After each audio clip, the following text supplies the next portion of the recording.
Hello,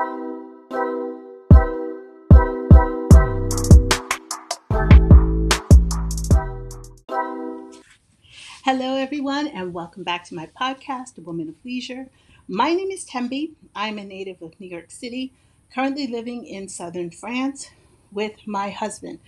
I moved to Provence, Aix-en-Provence, to pursue my education, particularly to become fluent in French. I met and married my husband just as I turned 50. Okay, so yes, today's topic is about learning to live in France. Okay, now many Americans, when they think of France, they're thinking of Paris because Paris is the capital. And of course, it is the cradle of much beauty, culture, art, architecture, monuments. And those are the images that Americans are inundated with. But it's important to remember Paris is akin to not only New York, but New York City. And as we know as Americans, New York City, in comparison, is a very tiny part of not only the country, but the culture, and doesn't necessarily reflect the whole of the country. So, that being said, I am currently living, well, my husband and I live on a vineyard. Well, I'm facing the short end of the vineyard here in Provence. We're technically still in the Provence area. And it's interesting because just last week, I recorded a video about growing up in New York and what New York gave me as a personality, as an individual, as a woman. And it's interesting because New York, as we know, is all about the grind. New York is all about hustle. New York is all about purpose. New York is all about goals and proving yourself. It's the Aberdeen proving ground, okay? Now, Provence, remember, I said Provence, not just France, but Provence is the contrary. Provence is all about joie de vivre. It's all about slow living and learning to appreciate the moment. And the culture is surrounded by that. Okay. So it was interesting. I had to really take a step back and say, wow, I really am on the opposite side of that. And to be honest, it's been, oh my gosh, it's been going on 5 years since I moved out here. I moved out here in 2021, August of 2021. My husband and I got married in 2004, so we're closing in our 2 year anniversary. But my point is that I'm realizing that I'm still settling into my new pace of life. Okay. Coming off, okay, I'll have to say that when I moved to Aix-en-Provence, I moved to the center of Aix-en-Provence as a single woman pursuing my education at the time. And because I was still single and living on my own, there was still a lot of hustle in me. Okay. There was still a lot to do, a lot to accomplish between my lessons, between earning a living, locating opportunities to earn a living, particularly as someone who was not a bona fide Francophile. And when I married my husband, actually before we got married, but when we first became a couple, what surprised me is how much of my body was still in that hustle stage. My husband and I would be at the grocery store, something like that, and I didn't even realize it. But he'd look at me and say, "Hey, calm down. It's okay. Relax." And I'm thinking, why did he say that? But I realized what it was. It was that my eyes were darting everywhere, like, okay, what's next? What's next on the list? Let's keep it moving. And again, that energy was in my body and it probably still is. And I've realized too that a lot of my transition has been releasing that energy so that I can slow down and appreciate the natural beauty, the pace, the rhythm. And I was reminded of a promise that I made to myself before I came out here. Now, remember, Oh, if you're not familiar with my story, I originally came out to Nice. I lived in Nice for a year in 2015. And when I went back to the States and started my education journey, I knew that at some point I would be back. I just didn't know in what capacity. So when I entered the study abroad program, I promised myself that I would never take my experience for normal, okay, or pass my experience for normal, and just allow myself to be in the moment, okay, or allow myself to appreciate the moment. Hence, now I am married and settled in terms of my, on paper, I'm settled. But in my body, it's interesting. And that's what I love about the internet is that I can still pursue my goals and things while enjoying my new slow living life, because life down here in Provence is all about slow living. And I had a, oh, so this summer I have a friend coming from the States. And it's so funny because now I think about it, we actually met because she used to take my yoga class back in New Jersey. Okay. She used to take my yoga classes. She's also a singer. She's currently doing interior decorating. That's the word, interior decorating. So she told me that she has decided she wants to come down for about 3 months. So we were talking last night. She finally bought her ticket, so on and so forth. And I was asking her, okay, well, we need to find you a place to live, and I can help her with that. But you need to decide exactly where you want to be, because as you might imagine, she wants to soak up as much as she can. So down here might be a little bit too remote, a little bit too slow for her. So we were talking about different areas and things. And I said to her, what I love about my particular location right now is that I am about 45 minutes away from Marseille. And Marseille, as another friend of mine who came in for my wedding said, Marseille reminds me a lot of Brooklyn. Okay, so you get what I'm going for. Marseille is rich in texture, it's rich in culture, history, beauty. It's got a lot of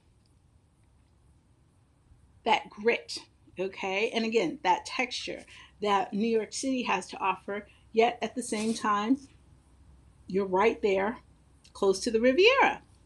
You've got the port, you've got these historic museums. It's just this basket of beauty, culture, architecture. But then you also have, and I explained to her, and then about another hour, not another hour, an additional hour, but an hour away from us is Aix-en-Provence, where I lived before.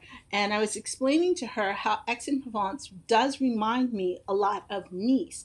However, you're not on the water, so you don't have the benefit of that scenery, and it's considerably smaller, which depending on what you want or where you are in your life, that might be preferable.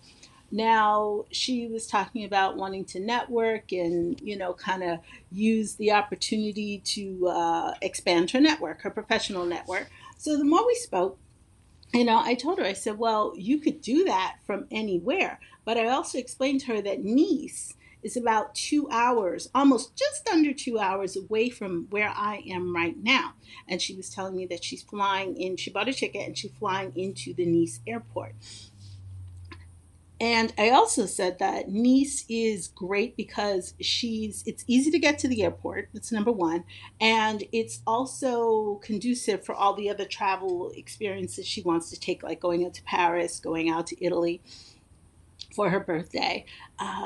But then I also explained that what I love too about where we are now is that we are just about an hour, just under an hour away from Saint-Tropez. And in my experience, and Cannes is about the same distance. Is Cannes a little bit further out? Yeah, slightly further out.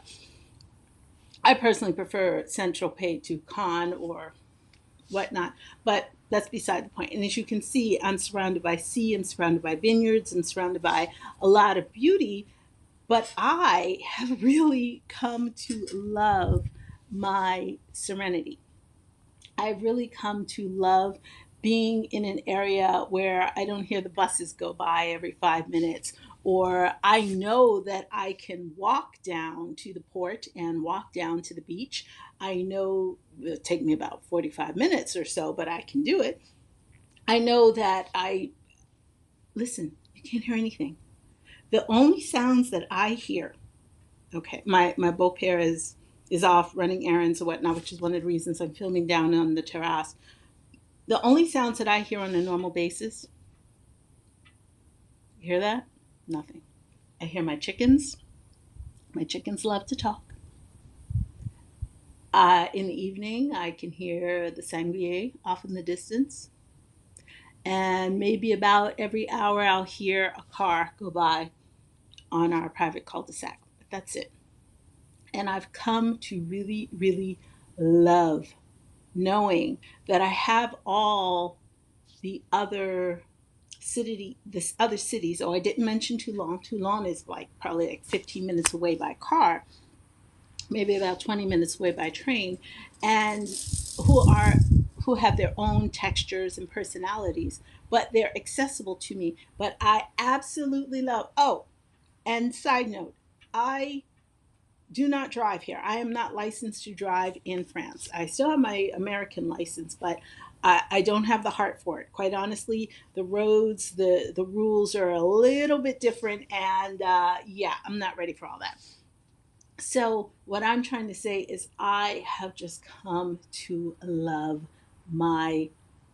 I won't even say seclusion, but what else could I say? Seclusion. I love knowing that the only thing I hear the rustling of my vines. I hear my chickens. I hear my sanguine in the evening, and my husband comes home around 2:30. Okay. Aside from that, there's a little bit more traffic down here when my beau pair is in the house and he has family coming to visit, things of that nature. But that's family. That's not noise. Okay.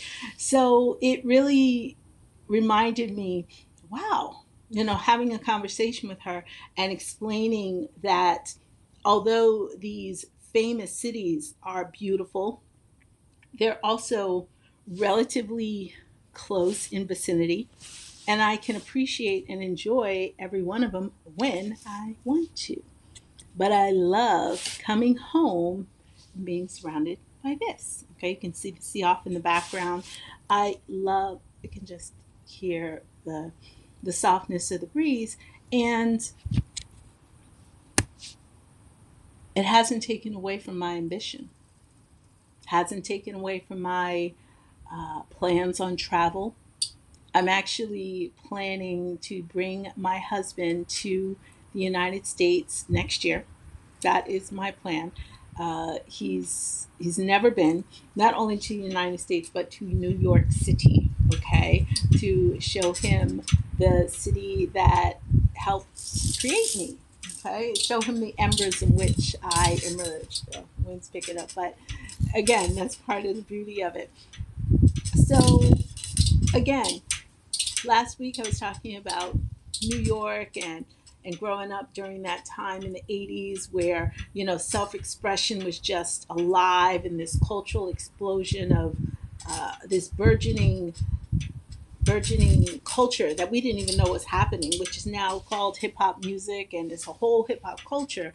Back when I was growing up, it was stickball, and hip hop started on rooftops with uh, uh, where the DJ would plug the electrical socket into the lamp post or whatnot. Graffiti was considered vandalism. It is vandalism if it's not your property, but now it has become a respected form of art. So again, it was just a time of this explosion of self expression. And now that I am literally in the space that is known for slow living, I just have to take a moment and appreciate how far I've come But at the same time, as I tell my husband all the time, you married a New Yorker and you know you married a New Yorker. So while I matriculate and I learn to slow down, that has not dampened my ambition. If anything, it's actually inspired me even more.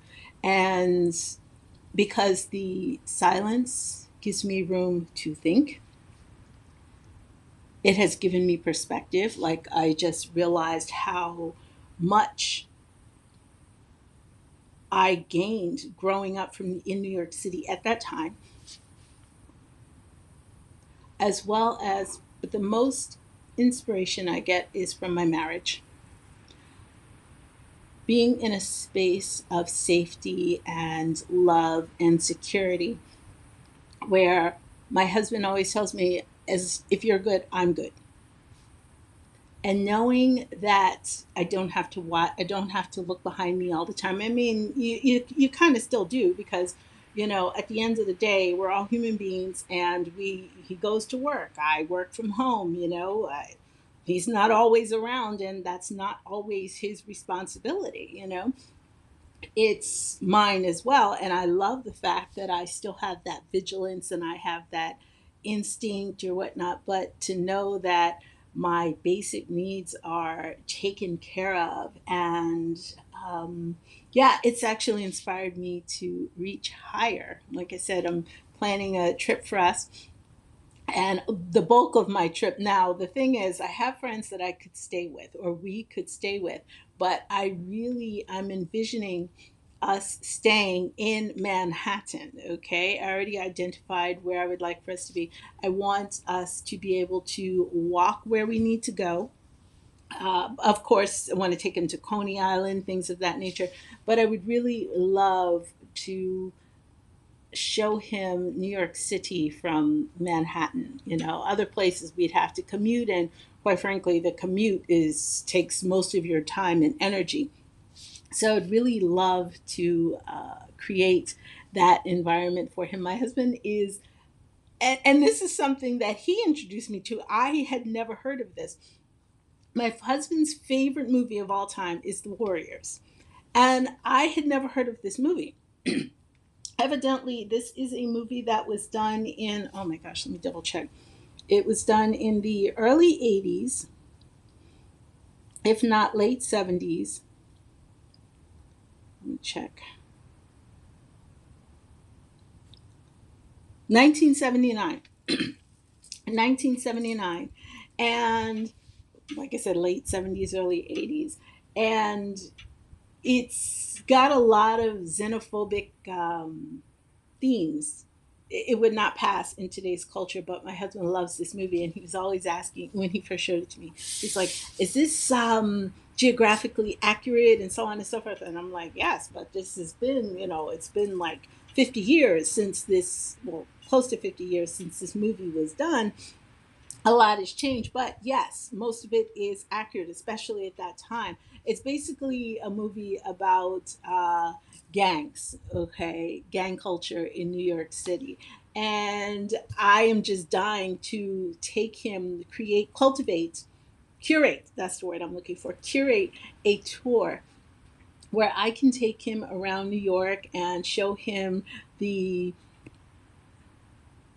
the settings, the real life settings of that movie. Like, for example, there is one scene, a major scene, actually, a pivotal scene in the movie, where they all meet up in Riverside Park. I think it's Riverside Park. Yeah, Riverside Park. So I want to be able to take him there.